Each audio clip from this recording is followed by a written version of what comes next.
Todos bienvenidos a esta conferencia de prensa que organiza la Secretaría de Hacienda y Crédito Público en el marco de las reuniones de primavera del Banco Mundial y del Fondo Monetario Internacional.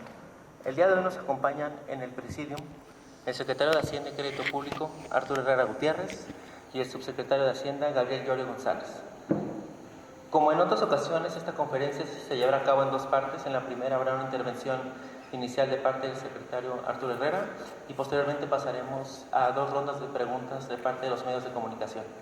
Entonces, cedo la palabra al secretario de Hacienda y Crédito Público, Arturo Herrera Gutiérrez. Muchas gracias, Julieta. Como probablemente recordarán, estas reuniones suceden 2 veces al año. Las reuniones de primavera, que usualmente son a finales de marzo, principios de abril, y las reuniones anuales, que siempre se dan alrededor de la segunda semana de octubre. Estas reuniones generalmente son en la ciudad de Washington, y además de servir como las reuniones formales de los gobernadores de estas dos instituciones, que son o los ministros de Hacienda o los gobernadores de los bancos centrales, sirven para tener reuniones paralelas con calificadoras, inversionistas, etc. Estas reuniones típicamente se realizan un fin de semana y por eso tradicionalmente en la ciudad de Washington tenemos una conferencia de prensa justo el lunes después de eso. De hecho, la última reunión formal la acabamos de concluir hace unos minutos. Al estar presentes todos los gobernadores de bancos centrales y ministros de Hacienda, permite también realizar reuniones paralelas entre algunos otros grupos. De manera muy significativa son las reuniones que se realizan del grupo de los 20, del G20, que comprende a las 20 economías más importantes del mundo.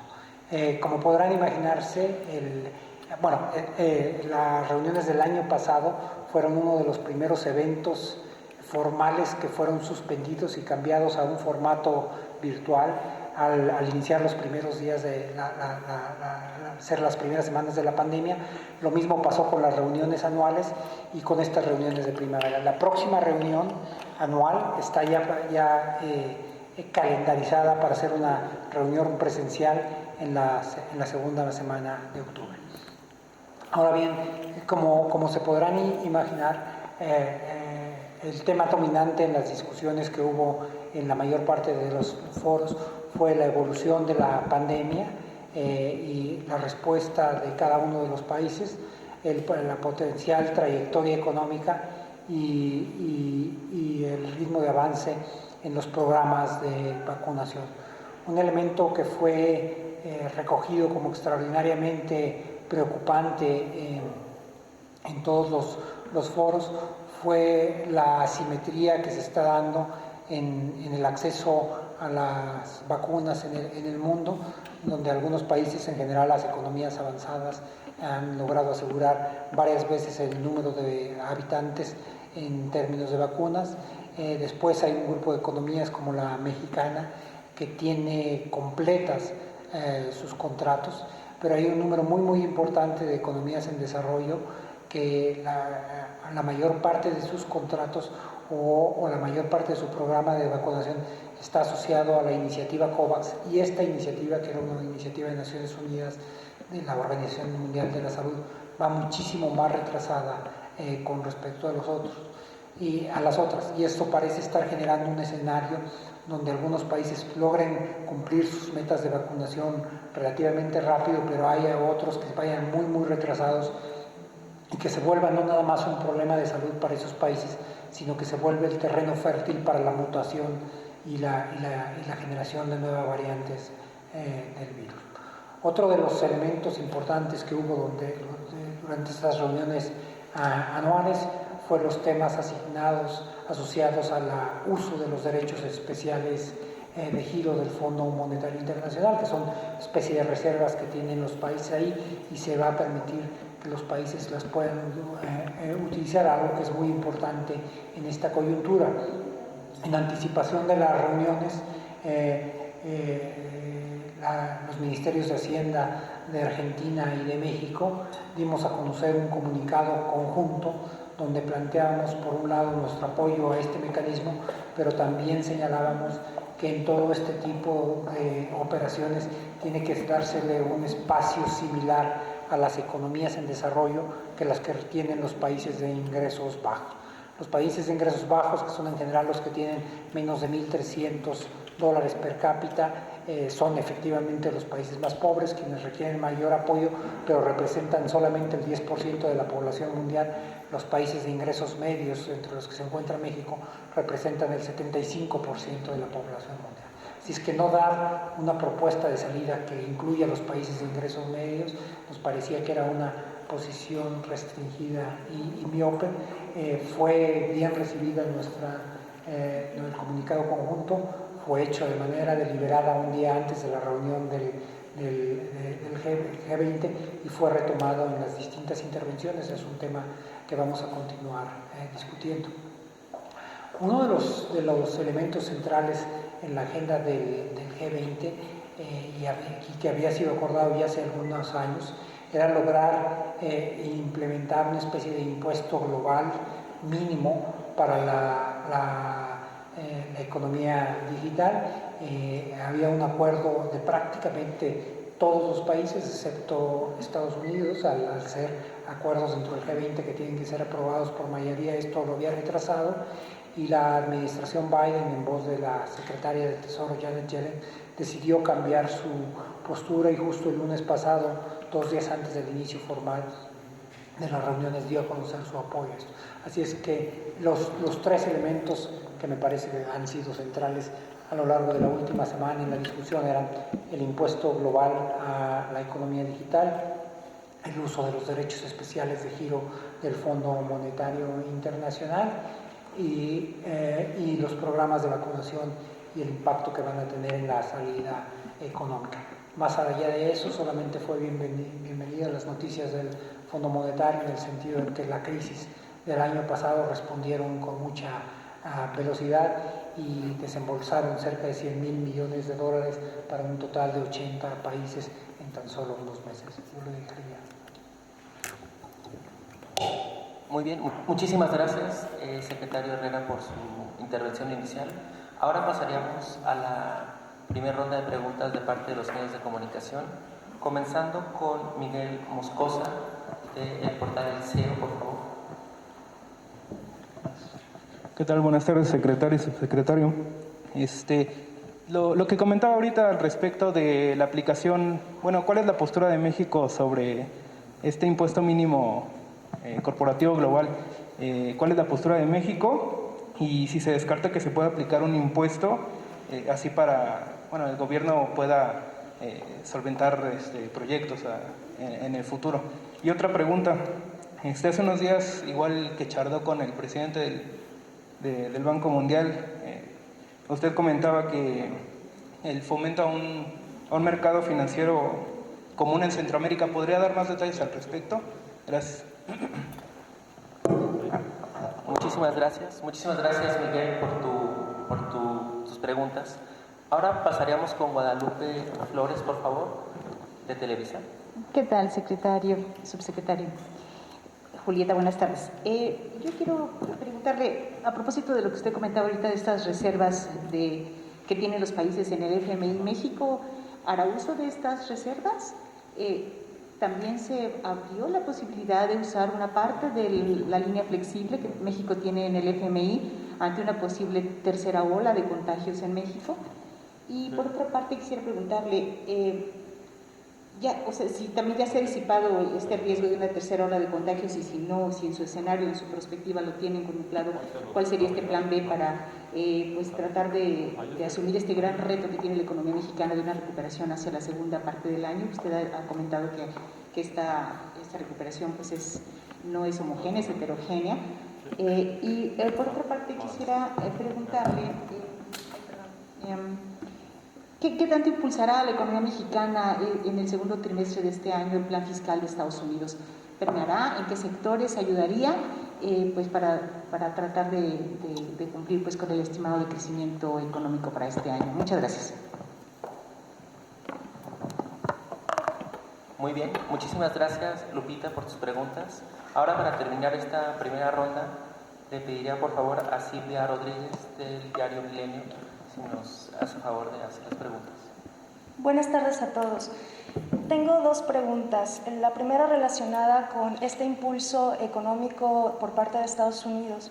Buena parte del crecimiento que se tiene esperado para este año viene por la economía estadounidense, pero ¿qué pasa en el interior? ¿Qué pasa con la economía nacional? ¿Cómo impulsarla? ¿Y cómo afecta el clima de inversión esta iniciativa que se está discutiendo respecto a la reforma a la ley de hidrocarburos? Y por otra parte, también uno de los temas que se comentó en las reuniones del Fondo Monetario y del Banco Mundial pues fueron las presiones inflacionarias. Se habló de la tensión que ha generado este evento en los mercados financieros y pues con datos que se dieron a conocer hace unos días de precios al productor en Estados Unidos y China se avecina pues un escenario inflacionario. En México se está pues ya fuera de la meta del Banco de México en términos de inflación anual y uno de los factores ha sido el alza en los precios de los hidrocarburos. ¿Qué va a pasar con las gasolinas, con el gas LP y si ustedes van a intervenir para que no se siga disparando el precio de estos hidrocarburos? Gracias. Muchísimas gracias. Silvia, por favor, secretaria. Sí, muchas gracias. Las respondo más o menos en los términos en los que fueron hechas las preguntas. La primera tiene que ver con el impuesto mínimo global para la economía digital, no es para cualquier sector y está pensado, por ejemplo, en la actividad económica que se puede realizar en plataformas como Amazon, Google o Facebook. La idea de que estas plataformas están basadas en otro país, pero que hay actividad económica asociada aquí, es decir, cuando alguien checa Google, etcétera, aquí hay una serie de anuncios donde se están pagando. Entonces, la idea es que aun cuando estos temas hay un poco de ambigüedad donde se está generando la actividad económica, si es en el país donde están los servidores o en el país donde se está generando el consumo, para evitar justo un trato injusto, lo que se va a plantear es un impuesto mínimo para todos los países y el apoyo de Estados Unidos era muy importante por diversas razones. La primera es porque ellos son los que habían bloqueado el acuerdo, pero la segunda es porque un número muy importante de esas plataformas son de empresas cuyos dueños son nacionales norteamericanos. Ellos también tienen un problema donde a veces se crean alguna subsidiaria o alguna holding de esas plataformas en algún paraíso fiscal y disminuye los impuestos pagados en el propio Estados Unidos. Entonces esto pretende disminuir los incentivos. Cada país, una vez que se termine de firmar el acuerdo, va a tener que poner esto en los propios códigos fiscales, adoptarlo en los propios códigos fiscales. Ahora, efectivamente tuvimos una reunión de equipo solamente con nosotros y con el Banco Mundial, con el presidente del Banco Mundial, de la misma forma que tuvimos una que concluimos hace unos minutos con la directora gerente del Fondo Monetario Internacional. Y una de las preguntas de los temas que discutimos con David Malpass, el presidente del Banco Mundial, era cómo podíamos asegurarnos de generar condiciones que propicien un mejor desarrollo en Centroamérica y un poco en el entendido de que algunos de los problemas asociados a esta subregión, incluyendo el de la migración, es ocasionado por falta de oportunidades y de desarrollo. Nosotros estuvimos trabajando en tres rutas distintas. Una, ellos han creado una especie de unión aduanera desde Guatemala hacia atrás, pero que requiere que haya la suficiente agilidad del lado mexicano para que entonces pueda haber un tránsito relativamente expedito de bienes y mercancías desde Guatemala hacia México y potencialmente Estados Unidos.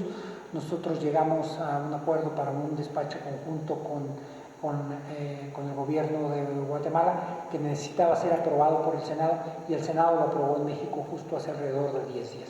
Estamos ya casi listos para empezar la implementación de esa parte. Y el segundo de estos mecanismos tiene que ver con el que tú señalabas, con la idea de crear una especie de mercado de capitales, en particular en la parte de deuda de manera común. La idea es que haya empresas centroamericanas que si quieren emitir deuda la puedan emitir aquí en alguna de las dos bolsas mexicanas, lo cual le da acceso a un número mucho más alto de inversionistas y potencialmente a costos más favorables, y también que si hubiera empresas mexicanas que quisieran listarse en alguna de las bolsas centroamericanas lo pudieran hacer. Lo que discutimos en particular con el presidente del Banco Mundial y con su equipo es cuál es la ruta de lo que tiene que pasar, y tenemos que asegurarnos que hacemos un alineamiento de los marcos regulatorios de todos los países. El marco regulatorio de México, estamos convencidos, es el más avanzado de los países de la región, entonces probablemente lo que vamos a encontrar es una ruta donde los países estén ajustando sus marcos regulatorios al nuestro. Después, con respecto a las preguntas que hizo Guadalupe Flores de Televisa, la primera, no tenemos estimado ni tenemos ninguna necesidad para emitir, para hacer uso de los derechos especiales de giro. De hecho, el momento más álgido en términos de tipo de cambio, que fue justo en marzo del año pasado, cuando el tipo de cambio llegó a 25.3, de entonces a la fecha se ha venido recuperando. De hecho, el peso está en 20.13 hoy. Todavía había una apreciación importante del peso. Nosotros nos sentimos cómodos con ellos. La idea de impulsar este mecanismo era sobre todo para otros países, es decir, no tenía que ver con nosotros, pero lo apoyamos y apoyamos claramente la postura que Argentina tenía en ese sentido. Sí tuvimos pláticas en torno al tema de la línea de crédito flexible del Fondo Monetario Internacional. Tal cual está firmada hoy, es sobre todo una línea asociada también a problemas de balanza de pagos. Conjuntamente pensamos que valía la pena explorar, y tendremos que tener conversaciones con el Banco Central, con el Banco de México, si es posible ampliar el posible uso de los recursos, y en esa medida es algo que acordamos que iremos realizando en los próximos meses. Esta línea de crédito flexible son aprobadas por 2 años. El último año donde hubo una aprobación entera fue en el 2019, de tal forma que en noviembre de este año queda la revisión del tamaño y de la utilización. Con respecto al tema de una potencial tercera ola, desde la perspectiva de alguien que no es médico, yo lo he visto como un tema de velocidades, la velocidad de la vacunación vis-a-vis la velocidad de los contagios. No es un tema trivial. Hoy justo en una de las charlas estuvimos analizando parte de la información que viene de Estados Unidos, donde han estado poniendo a más de 3 millones de vacunas por día, y a pesar de tener un ritmo tan rápido, los niveles de contagio están creciendo. En México están creciendo. En México lo que nosotros estamos observando, cuando menos hasta hoy, es una trayectoria donde todos los estados salieron del semáforo rojo y los niveles de contagio están claramente apuntando hacia abajo. Esperamos que el periodo de Semana Santa no haya cambiado esto de manera drástica. El presidente ya lo anunció en un par de ocasiones, pero la expectativa es que hacia finales de esta semana, y entiendo que el número que soltó el presidente se tomó algunos días más de colchón para no fallar, estaríamos esperando terminar de vacunar a todos los adultos mayores del país, y después empezaríamos a una fase de vacunar a la totalidad de los maestros. Creo que ya hizo referencia el mismo, que empezaría el 19 de abril. Por el número de vacunas que tenemos ya calendarizadas y aseguradas, esperaríamos que entre el 1 de abril y el 10 de mayo se pudiera estar vacunando a la totalidad de los maestros, tanto del sector público como del sector privado, y inmediatamente después empezar con las personas de entre 50 y 60 años. Entramos ya a una fase donde los niveles de vacunación son muchísimo más demandantes. La forma como yo lo suelo poner es que antes parecía que teníamos pocas vacunas, ahora va a parecer el reto es que tengamos suficientes vacunadores. Y el plan fiscal de Estados Unidos. La economía mexicana tiene una correlación altísima con la economía de Estados Unidos. Más allá del propio plan fiscal, esto es algo que ya estamos viendo. Hay 3 entidades del país que recuperaron todos los empleos perdidos por la pandemia y han construido. Es decir, para todo propósito práctico son entidades en donde parecería que ya no hubo crisis económica. Y las razones que explican esto son 2. Una de estas entidades es Tabasco, y es básicamente las obras de infraestructura con relación a la refinería de Dos Bocas generaron una derrama económica que ha permitido que se creen más empleos que los que se perdieron desde la pandemia. Pero las otras 2 entidades son Baja California y Chihuahua, es decir, son 2 entidades fronterizas donde el inicio del dinamismo de la economía de Estados Unidos las ha venido arrastrando y ha venido generando aumentos cada vez mayores en la actividad económica en esa entidad. Y por supuesto que lo que nosotros esperaremos, nuestros pronósticos no dependen del plan de estímulo de Estados Unidos. Ahora, hay que tomarse un poquito con un granito de sal el plan, porque por ejemplo en los 1.9 trillones de dólares que está el plan, incluye por ejemplo el gasto para las vacunas. Nosotros eso lo tenemos en un rubro separado, vienen apoyos a los fondos de pensiones de los estados, esos no se van a traducir en gasto inmediatamente. Paso ahora a la pregunta de Silvia. En parte tenía que ver con el caso de Estados Unidos.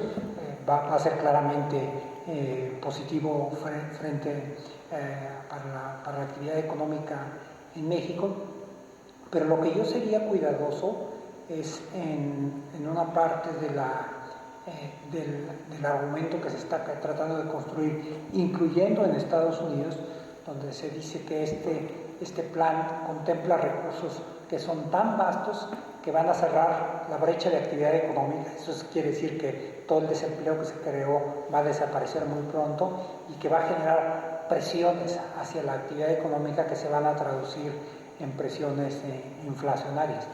Yo lo que diría es ojalá que todo vaya tan rápido, que el problema sea de inflación y no de desempleo, pero yo no creo que esto se va a hacer tan inmediato. No pasó en el 2008, no pasó en el 2009.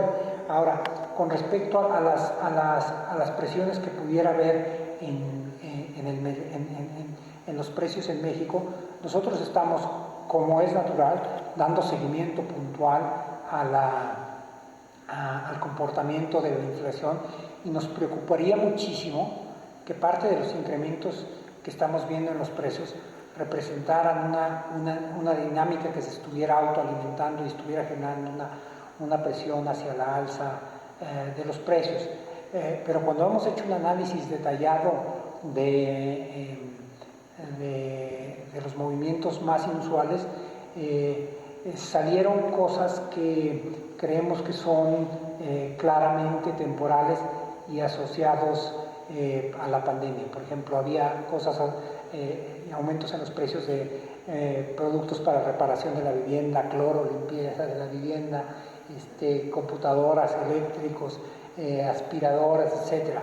Entonces parece ser que es un patrón de consumo que se ha venido incrementando, que está muchísimo más asociado al hecho de que las familias están pasando mucho más tiempo en la casa, y que es algo que probablemente se va a revertir una vez que la pandemia termine. Hay también incrementos en algunas de las componentes eléctricos, y en particular algunos de los que utilizan microprocesadores, porque la pandemia interrumpió algunas de las cadenas de valor, pero nuevamente es un tema que creemos que se corregirá una vez que los niveles de vacunación en el mundo aumenten, lo cual por lo demás es lo que nosotros pensábamos que era natural, porque es difícil pensar que en un momento donde estamos justo empezando a salir de la crisis más fuerte en los últimos 80 años, la demanda sea tal que esté generando una presión en los precios. Más bien lo natural sería pensar que los precios carecen de presión, como pasó por ejemplo en el año 2009, donde quedaron por abajo del objetivo del Banco de México. No sé si hay algo que quisieras añadir. Muy bien, muchísimas gracias, secretario Herrera, por sus respuestas. Ahora pasaremos a la segunda sección, a la segunda ronda de preguntas. Antes, un breve comentario, me comentaban en el chat que hay un problemita de audio con la transmisión de la conferencia, entonces vamos a distribuir el audio y la versión estenográfica una vez terminada para cualquier cosa que sea requerido. Le cedo la palabra a Suara de Luna, por favor, del periódico 24 Horas.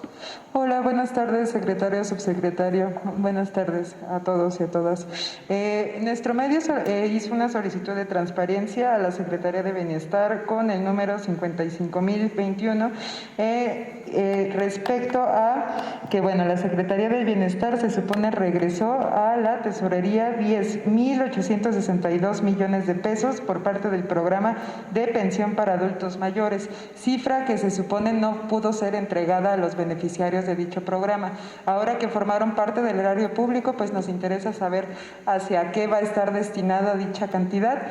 Y la segunda pregunta sería de que, de acuerdo con sus previsiones, pues esperan un crecimiento para este año de 5.3% y para el 2022 de 3.6%. Se ha dicho que para años posteriores el dinamismo o el crecimiento podría ser menor, ya que no hay un modelo económico sostenido con miras hacia el futuro.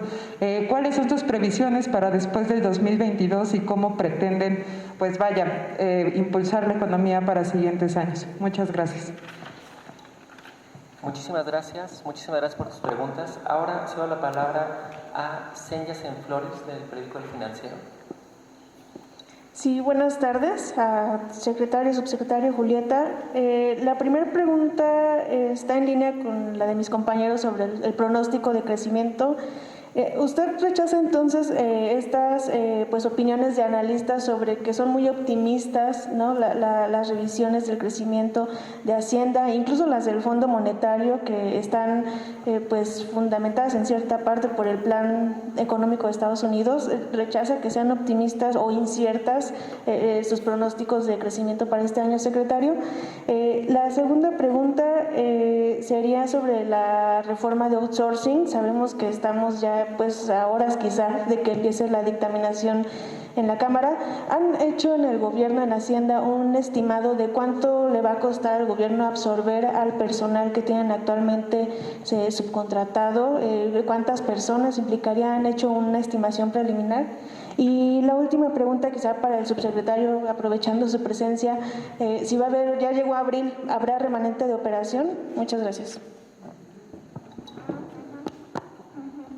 Muchísimas gracias, Señasen. Y finalmente pasamos con Leonor Flores, del periódico El Universal, allá atrás. Muchas gracias.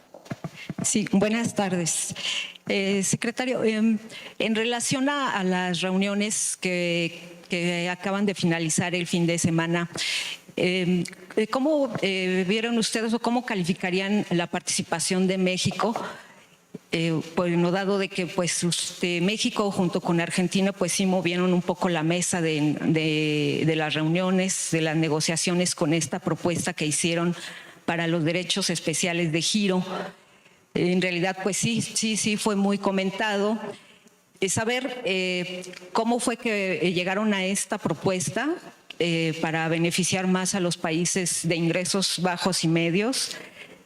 ¿Qué tan probable es que México done o ceda esos derechos y a qué tipo de países ustedes estarían viendo que pudieran beneficiar?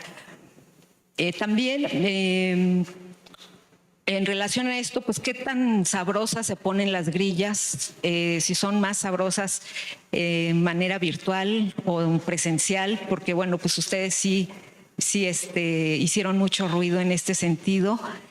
Y sobre el impuesto nuevo que está proponiendo el gobierno de Estados Unidos, pues también se mencionó ahí en las reuniones. El Fondo Monetario lo abraza, pero parece ser que el Banco Mundial pues dice que no.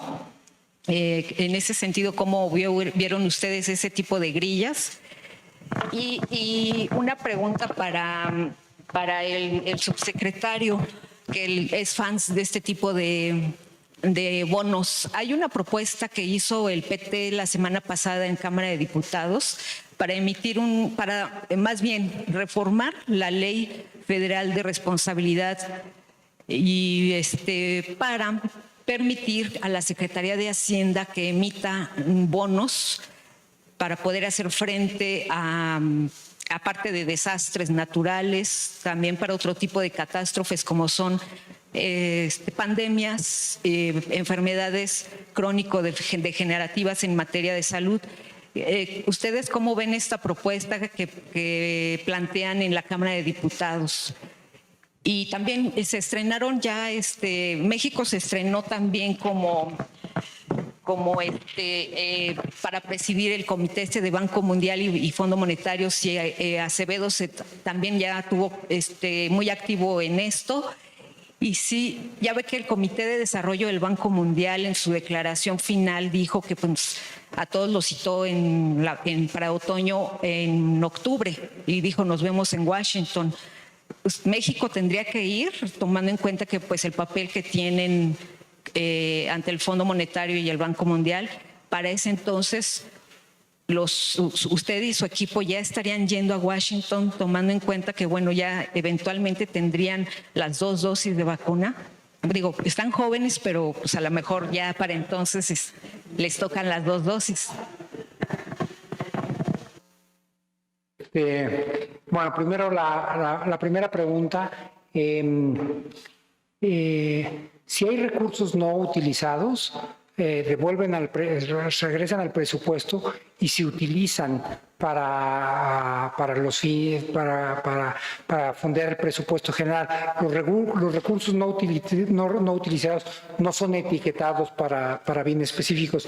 Yo desconocía estas cantidades. Habrá que checarlas. No me suenan por una razón particular.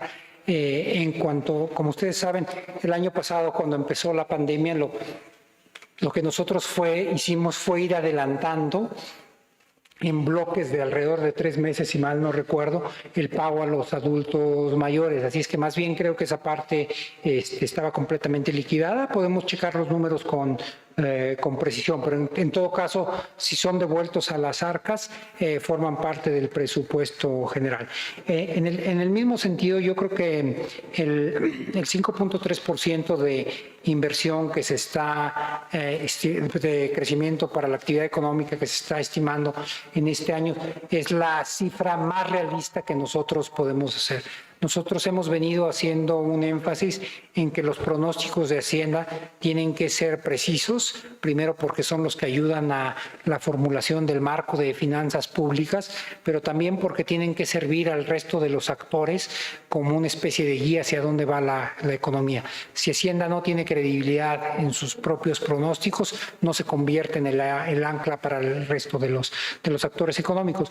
Y esa fue la decisión con la cual formulamos originalmente el presupuesto, el crecimiento de este año y el del año pasado, y fuimos acusados de ser muy optimistas en ambos, y al final la mayor parte de los analistas empezaron a converger a los números que habíamos hecho.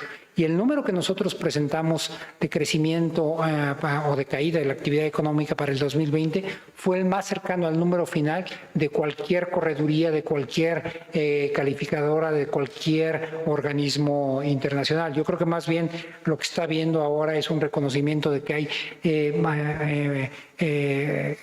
hay un sistema robusto de estimación en la Secretaría de Hacienda. ¿Qué esperaríamos en los años posteriores? Yo creo que en realidad sí hemos dicho muy claramente cuáles son los retos que hay para que el país pueda crecer más. Uno de ellos es el país necesita invertir más, tanto el sector privado como el sector público. En la parte del sector público lo que tenemos que garantizar es que tenemos recursos suficientes. Eso viene a cuentos sobre las fuentes y la estructura tributaria que el país necesita. La segunda es hemos venido fortaleciendo un marco de acuerdos con el sector privado, donde hemos anunciado y se están empezando a ejecutar alrededor del 2% del PIB en proyectos que son financiados por el sector privado, pero que tienen un componente público. Nosotros vamos a empezar a preparar o estamos trabajando ya en lo que sería el tercer anuncio de este grupo. Finalmente, con el tema del outsourcing, bueno, cada secretaría tendrá que hacerlo utilizando su presupuesto, es decir, no va a tener costos incrementales. Lo que sí creo es que es una obligación no solamente legal, sino también ética y moral, que si nosotros estamos exigiendo que haya un trato justo para los trabajadores que son terciarizados en el sector privado, tengamos que utilizar la misma vara en el sector público. Los números que hemos corrido para una o dos dependencias específicas suena como que su presupuesto les va a dar para poder absorberlos sin necesidad de dar incrementos presupuestales.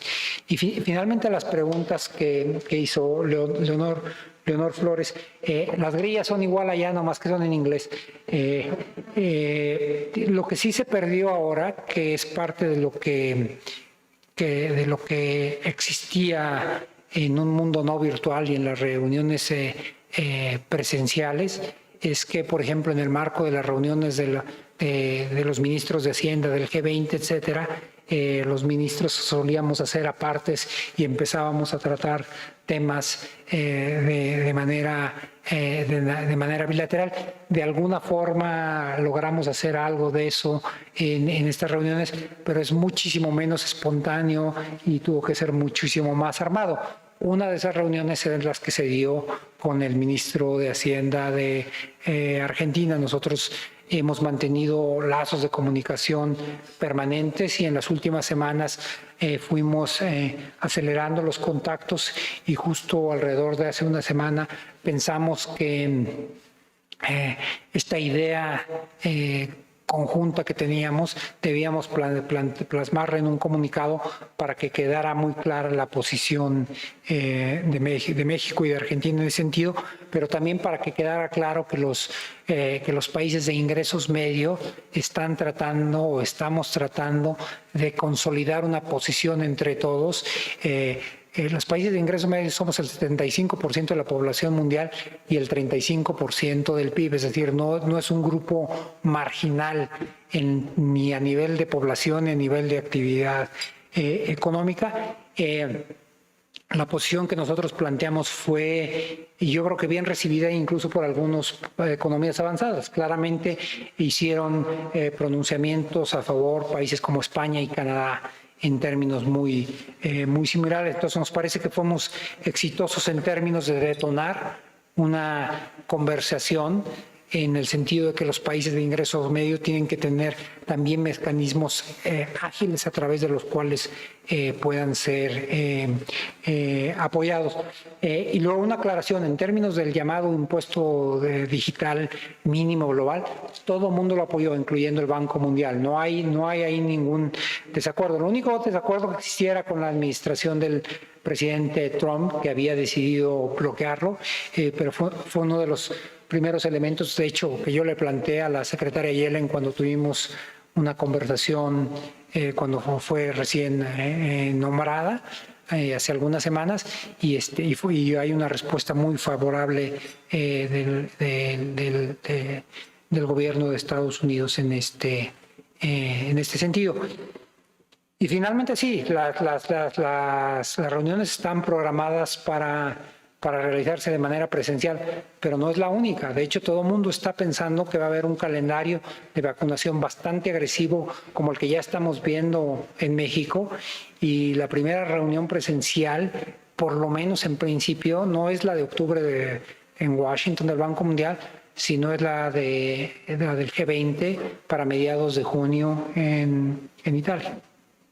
Así es que tan pronto ya como para dentro de 2 meses, los países están haciendo cuentas que los niveles de vacunación serán suficientemente altos para que se puedan empezar a hacer estas reuniones de carácter internacional.